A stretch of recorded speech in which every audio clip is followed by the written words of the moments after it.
At 6:47 a.m., an HOA president cut the locks on my driveway and stole my Jeep. What she didn't know was that it belonged to a federal drug task force, and that single mistake sent her to federal prison for 8 years. At 6:47 a.m. on a quiet Tuesday morning, an HOA Karen made a $2.3 million mistake that would eventually send her to federal prison for 8 years. And it all started with the sound of bolt cutters in the wrong military vehicle. Clang! The sharp metal snap of those bolt cutters slicing through my security chain exploded through the perfect suburban silence like gunfire. That sound marked the exact moment Bethany Kensington Wright went from HOA president to federal criminal in under 30 seconds. At the time, she thought she was cleaning up the neighborhood. She thought she was removing an eyesore. What she didn't know was that she was cutting into a federal law enforcement operation tied to cartel investigations across multiple states. While I was deployed overseas fighting drug trafficking organizations, this power-hungry suburban dictator decided my vehicle needed to disappear. What she had no idea about was that the Jeep sitting in my grandmother's driveway wasn't just a personal truck. It belonged to a federal drug task force. Inside it was more than $347,000 worth of classified surveillance equipment. And I wasn't just some random soldier. I was a federal agent trained to dismantle criminal networks. She thought she was stealing a soldier's truck.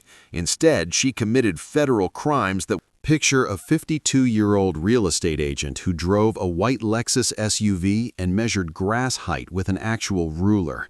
7 years as HOA president had turned her into a full-blown suburban tyrant. Her husband Carl sat on the city council, which made her feel untouchable. This was the woman who sent violation notices for Christmas lights still hanging in January. 2 weeks into my deployment, I got the email, violation notice, unauthorized commercial vehicle storage. My government-issued Jeep Wrangler, clearly marked with federal law enforcement decals, was suddenly an eyesore. Bethany claimed HOA rules prohibited work vehicles in residential driveways.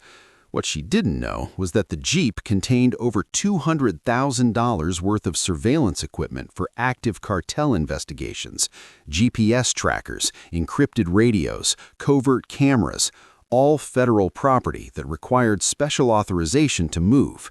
The fine was $50 per day, stacking up while I was dodging bullets overseas. My sister Maya tried to handle it. Sweet, soft-spoken middle school teacher Maya. She drove over, explained that I was deployed. Bethany was making up rules and betting no one would challenge her. The community lived in fear. Neighbors whispered but stayed silent. Questioning her meant becoming the next target. Carl's political connections made resistance feel pointless. That's when I realized this wasn't about parking. This was organized harassment of military families backed by local power. I remember the grit of sand between my teeth as Maya explained everything over a satellite call, the smell of diesel and fear sweat in 120-degree heat. Grandma's voice echoed in my mind, stand up to bullies, but do it the right way. While I was serving overseas, keeping drugs off American streets, this suburban princess was trying to steal my family's home with fake fines and threats. Bethany Kensington Wright had just picked the wrong fight. 48 hours later, she escalated. A registered letter arrived demanding immediate removal of the Jeep or emergency towing within 24 hours. Not 48, 24.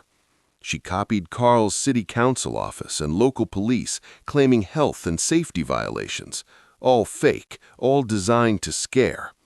Maya called me again. I could hear panic in her voice. "Tank, there's a tow truck circling the block. The driver keeps staring at your Jeep." That was psychological warfare, HOA style.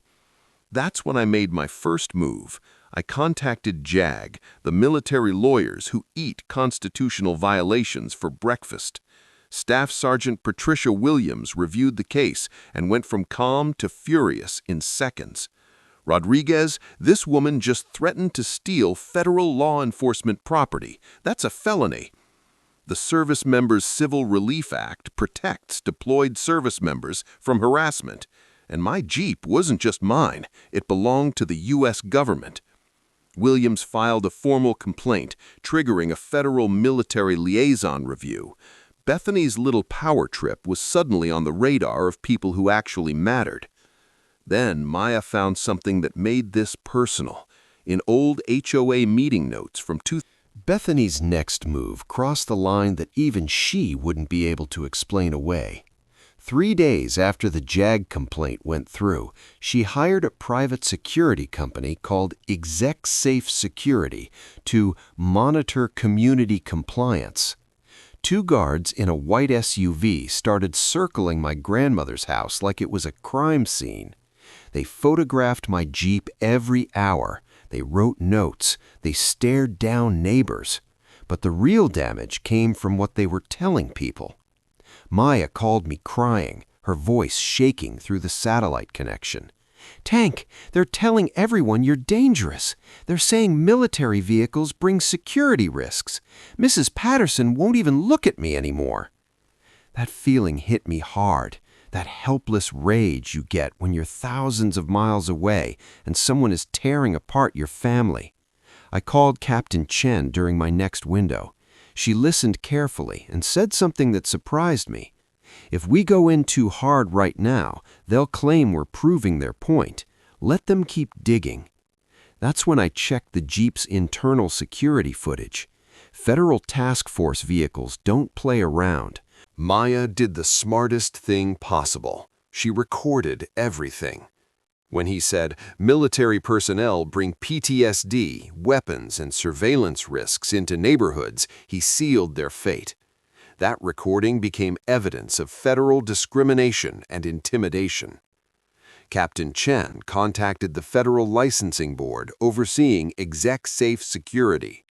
Within 24 hours, the guards vanished. The company was under investigation for espionage-related activity. Bethany panicked. She filed complaints with everyone: police, fire department, code enforcement, animal control. Every report was fake. Every report became evidence. Then came the morning that changed everything. At 6:47 a.m., Maya's security camera caught Bethany in a bathrobe holding bolt cutters. The sound echoed through the neighborhood. Clang, clang, clang. Maya called me, screaming, "Tank, she's cutting your locks. She's stealing your Jeep." Bethany had hired a shady towing company with cash. The driver saw the federal markings and backed away fast. "Lady, I'm not touching government property." Bethany screamed that she was HOA president and had authority. That moment was captured on multiple cameras. The instant those locks were cut, the Jeep triggered. The worst part came when Maya showed me violation letters sent to Grandma during hospice. Threats, fines, stress that likely shortened her life. That's when this stopped being about my Jeep. Federal prosecutors took over. The living room became a command center. Veterans stood guard. Neighbors spoke up. Bethany tried burning records at 3:17 a.m. Infrared cameras caught everything. She vandalized Maya's car, slashed tires, spray-painted threats. Federal protection was assigned. Witness intimidation charges stacked up. Carl was caught on recordings pressuring police to ignore complaints. Bethany tried bribing Maya, tried bribing federal agents. Each attempt added years to her sentence. The media exploded. Military families nationwide came forward. HOA corruption investigations spread across states. At the community meeting, the truth came out live on camera.